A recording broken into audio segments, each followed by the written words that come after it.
Welcome back. We're going to show you today a raw granola that's made with sprouted buckwheat. If you take a look at this buckwheat, you'll see that it has little tails that are sprouting out of it.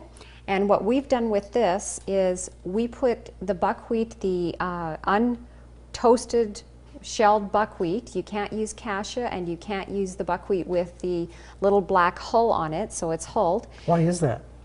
Because it won't sprout like this. So won't grow. No, well, not like this. You can use the buckwheat with the hull on for doing soil sprouting to grow greens, but you can't sprout it this way.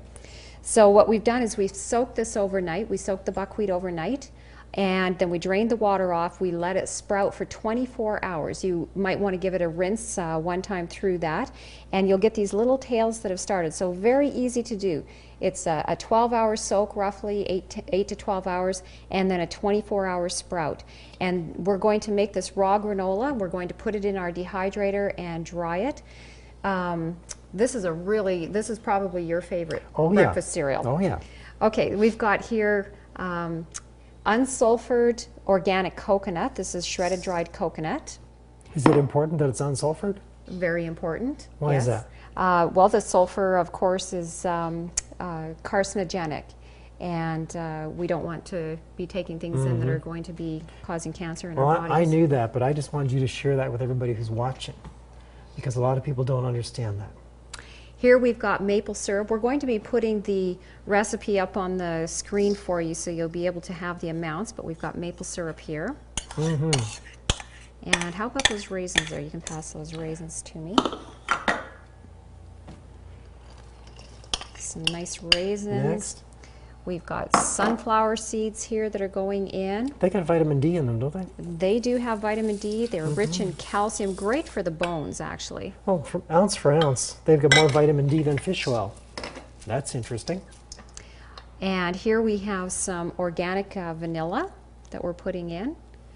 I like to use in the granola, because this is not going to be cooked, so I like to use a vanilla that's extracted with glycerin rather than alcohol, and then you don't have the alcohol problem. Here we've got some sea salt, a little bit of sea salt. And last but not least? Last but not least, do you know what this one is? This is your favorite one. Oh, this is mesquite. Is it mesquite? This is mesquite, which gives... Not mosquito, mesquite. Mesquite. Yeah. This gives a nice, almost a cinnamon-like flavor in the granola here. So this is very nice. So we're just going to mix this all up. Well, what's the difference between that and the cinnamon? Well, why would you want to use mesquite instead of cinnamon? Maybe you'd like to share the reason for that. Maybe I should. Well, you see, mesquite does not have the offensive properties to the digestive tract that cinnamon does. Cinnamon irritates the colon. So you want to stay away from cinnamon things and go to something like mesquite, which will give you a very similar taste without the harmful side effects. Other nice seasonings that could be used in this would be cardamom or a little bit of coriander. Sometimes we've done this, you can use the raw carob if you want a more chocolatey kind of a taste to it. It's very nice. Okay, so we're just going to put this onto our dehydrator tray, right here, which we have lined with parchment paper. So parchment paper, the reason that we're lining this, maybe we'll just set these to the side here.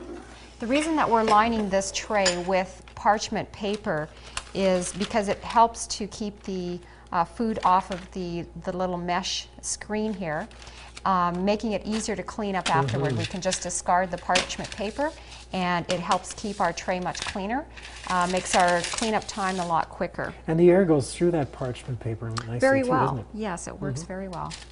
So we're just going to scoop this onto our tray. This is going to go in the dehydrator now at a temperature of 105. We're going to dehydrate that. And usually what I do is I just fill my dehydrator full with the granola. I make a lot at one time. And you just want to let it run until it's completely dry. It's going to take a good day to dry. But that's going to vary from place to place too, depending on the moisture. Well, that smells so good. It does. And buckwheat has a lot of lecithin in it, which means it's going to be good for your brain.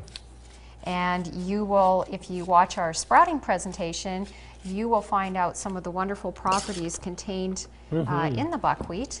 It's actually known as a superfood, and you'll find all that information out if you want to watch our sprouting presentation. So this could be called super granola then. This is super granola, yes. Not only tastes good, but is good for you. So you just want to spread this out a little bit on the tray. You just don't want it too thick